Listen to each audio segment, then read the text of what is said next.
અરે કેટલા વાગ્યા જોઉં તો? 2 વાગી ગયા રાતના. અરે હવે કેવી રીતે જશું ઘરે? અત્યારે રિક્ષા મળશે?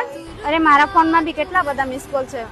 શું કરીએ યાર, ઘરેથી મમ્મીના ફોન આવે છે, શું કરીએ? હવે? કેવી રીતે ઘરે જઈએ? અરે હા, આપણા પાસે એક નંબર છે, હેલ્પલાઇન નંબર 181 પર ફોન કરીએ. હા કરો ને તો. हौसला कर फैसला तुझे वक्त बदलना है डरना तो बंदया रुकना तो बंदया राह पे चल बंदया। મેડમ અમને ગાડી નથી મળતી, ગરબા રમવા આવ્યા હતા. ક્યાં રહ્યો છો તમે? હીરાનગર સોસાયટીમાં રહીએ છીએ. મોડું થઈ ગયું છે તો ઘરે જવું છે. સારું, કઈ તમને પોલીસની ગાડી તો બેસી ચાલો.